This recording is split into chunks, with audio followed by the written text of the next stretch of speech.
Hello. I'm going to talk today on self-reliance. When I was in Italy a few years ago in Florence, I got a parking ticket. And the letter that came with the parking ticket was addressed Egregio Signore. And I thought, egregio, well, egregious in English, it's not a very much used word, but in case you don't know it, it means sort of less than good, contemptible. And I thought, well, are they giving me a ticket and also trying to insult me? So I looked it up in the dictionary and I found that it means honorable. And I looked it up further to find out how the same basic root word could have such opposite meanings, and discovered that it means out of the herd, beyond the herd. It's very interesting, isn't it, that the same word could be translated in English to mean, because of its being out of the herd, meaning worse than good, worse than normal, and in Italian, being outside the herd means better than normal.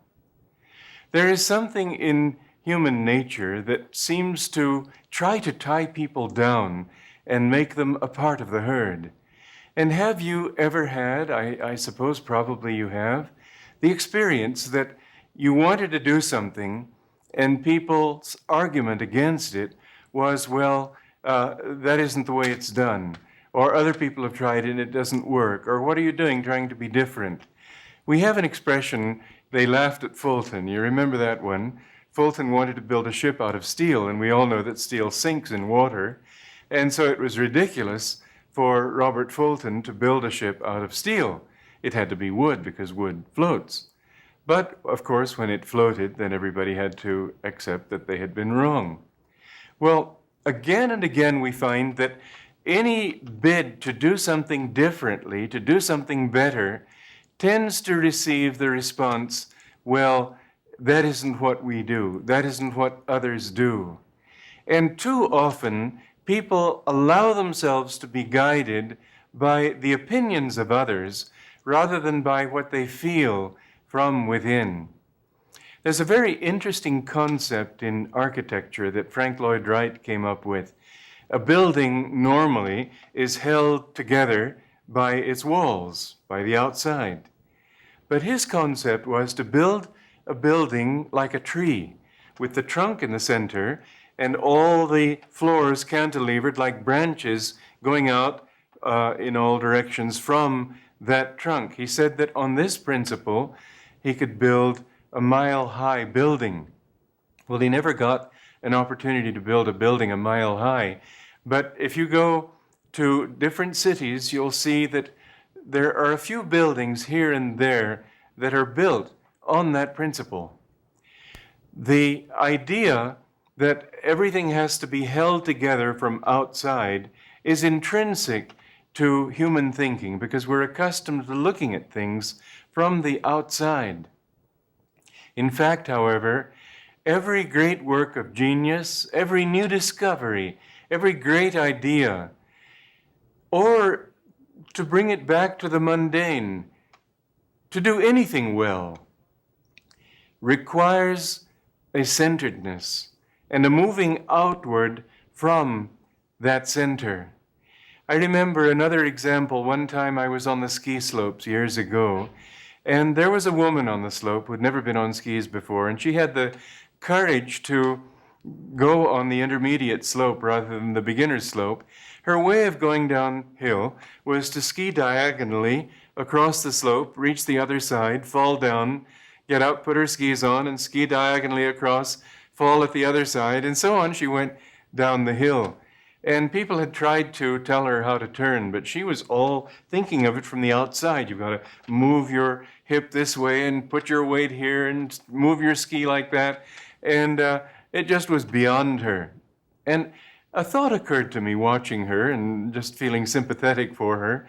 And I suggested to her, why don't you think of your body as being centered, as it is, in the spine and supported from the spine, rather than centered outside and supported from outside.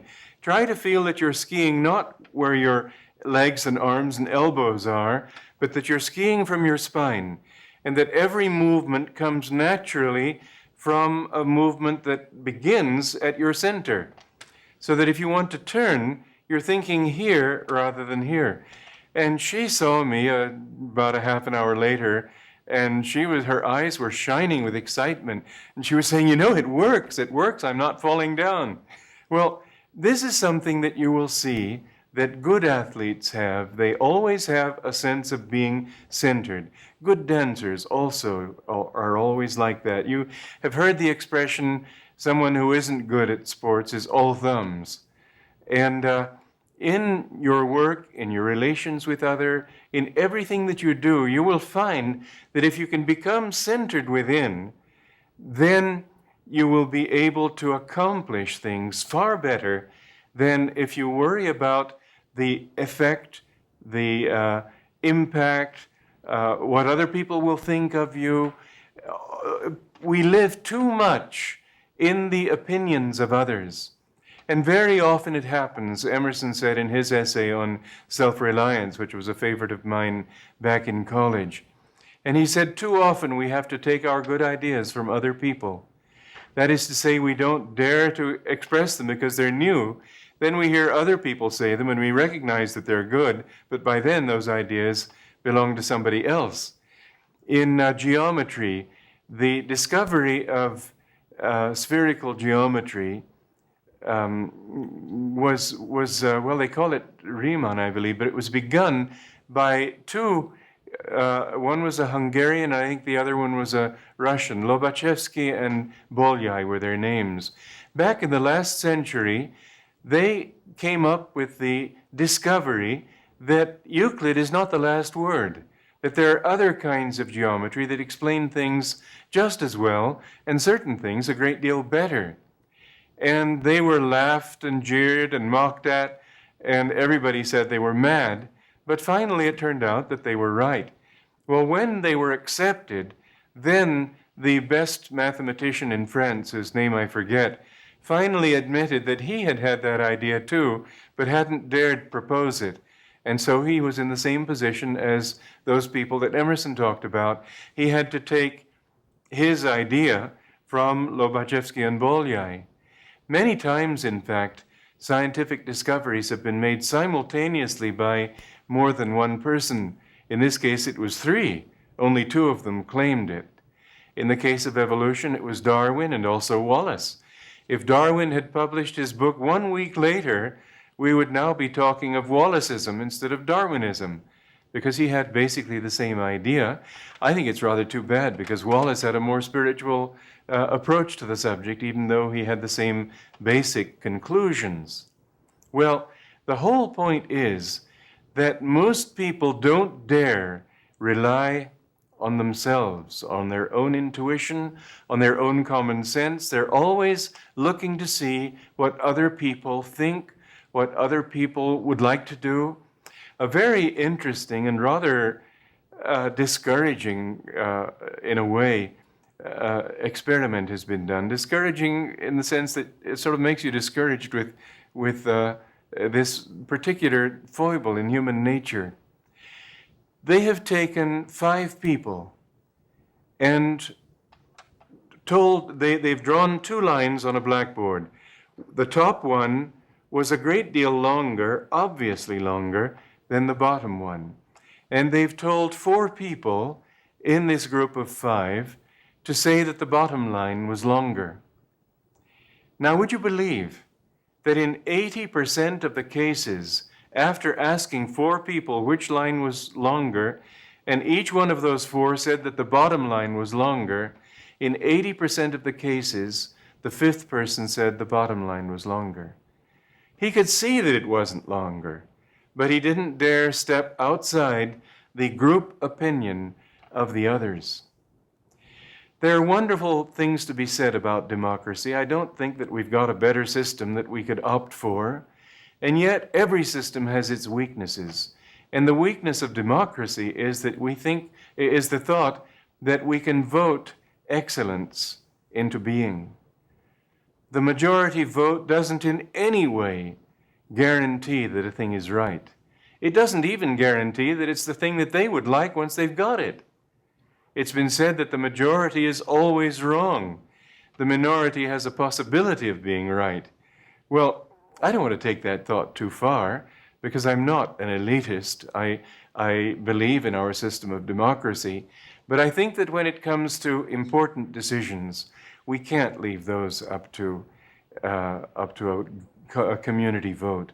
Oh yeah, we can let the president do his little thing, but when it comes to issues of right and wrong, above everything else, we have to feel our own conscience. So when I said important decisions, in a way I was joking, but in a way I'm also serious, because issues of right and wrong are really more important by far than deciding what the tax system should be and whether we should raise or lower the taxes and all the various things that presidents have to decide. Nobody can decide what is to be right or what is to be wrong. We can perceive what is right and wrong. We can't vote on it. We can learn by experience. We can think that something was right and we try it, and then gradually we learn that it didn't work, so it had to be wrong. But finally, it is always that lone voice that stands out from the herd, that is egregious in the original sense, out of the herd. That lone voice is the only one that is likely to be able to have that courage to be able to face things as he really sees them. And if you will look at the great advances that have been made in every field, in religion, in politics, in science, in art, in moral philosophy, in every field, you will find that it is always some lone person who has the integrity not to care what people think, not to be indifferent to it in the sense of insensitive to what people think. That's the mistake that Ayn Rand made in her books, The Fountainhead and Atlas Shrugged and so on. It was all opinion, but opinion is worth nothing. What we're really talking about is that sensitivity to be able to perceive a truth. And that requires silence. That requires going within. That requires shutting the door on all the voices that are shouting, yes, no, maybe, perhaps, and just says, let me feel. It's not a matter of opinion. Einstein didn't have the opinion that led to the law of relativity and the great discoveries he made on the basis of the speed of time, of light, I mean. What he had was the sensitivity. Now there's another interesting thing, not only about Einstein, but about just almost everybody who has really contributed something to civilization. Einstein was judged by his professors to be one person in the class who would probably fail in life. Edison was sent home from school when he was just a boy. His teacher said it was not possible to teach this boy. Very many of the people who have made the greatest contributions have left school or have left college because they understood that it wasn't possible for them to achieve what they wanted to achieve by just taking the opinions of others. Sometimes a contrarian philosophy works. Sometimes it helps to say, well, if everybody is thinking this way, then probably they're wrong, and so I'll take the opposite stand. But that is certainly not the way that leads to genius. In the community that I founded, Ananda World Brotherhood Village near Nevada City, California, there was some woman nearby who claimed to have the ability to see whether the mothers in this community would have boys or girls when they gave birth. And I gained a reputation for being totally infallible, and all I really did was find out what she said and say the opposite, because I was convinced she didn't know, and it turned out she didn't know so badly that she was always wrong. Finally, I decided I'd better quit while I was ahead, so I just refused to predict anymore. But the thing is, that isn't the way of genius. That's just the way of one way of balancing the laws of probability. Whereas if you really want to have a sense of what has to be, what is right, what is the right solution for yourself in this problem, to draw inspiration at will for what you want to write, or whether you want to compose, or how you want to advise somebody, then it's very important to withdraw your mind. You know what a painter does when he's looking at a painting? Let's say it's a very large painting, a mural, for example. He has to get back so that he can see it in proportion. Only when he's far enough back will he be able to know even how to do this one little brushstroke that he's contemplating, whether that color will balance with the color of the whole, whether that line will balance well with the lines of the rest of his painting. And so it is with your life. The first thing that you need to do, and don't be swayed by reason. Very often, reason is in the camp of habit. Reason and common sense will tell you a thing can't be done when someone comes along and proves that it can. Aeronautical engineers have many times used this illustration. They say that the bumblebee, according to aeronautical principles, can't fly. And then they go on with a wry smile to say, but the bumblebee doesn't know it, and that's why he's able to fly. The thing is that common sense will often tell you that a thing isn't possible. But if you step back from reason, not just other people's opinions, but reason itself, step back and feel deeply within yourself. There is a voice within you that can tell you whether a thing is true or false, whether it's right or wrong, whether it can be done or whether it really isn't possible, whether it's worth doing or in the doing may prove not worth doing. There is a voice that's beyond conscience, but conscience is a part of it. There is a part of you that is all-knowing. And if you will withdraw, if you won't be attached to the reasonable solutions, and then, well, first of all, be centered in yourself, centered in your spine, rely on your inner power, and then concentrate here at the point between the eyebrows. Just look up and concentrate there. You will find that if you will ask your question of that deep inner silence, you can get answers. Learn to be self-reliant, but mind you, when I say that, there are two selves that we need to consider. The little self is not the self I'm talking about. The true self is that part of you which is a part of everyone. That part of you that is part of the whole symphony of life. That part of the wave of the ocean that is the ocean, and not just the wave. If you look at a wave, you'll see that not only is it temporary in its form, but also it's temporary in its substance. The substance of a wave remains stationary. The wave moves across all those different molecules of water which remain still. And so you need to get into that part of yourself which touches a greater reality. To be self-reliant in your own ego is to remain small, to try to tune in to your higher self by daily meditation, by consulting that self and not listening to everybody else's opinions. This is the way of genius. This is the way of real success. And this is the way to become, finally, a true and complete human being. Joy to you.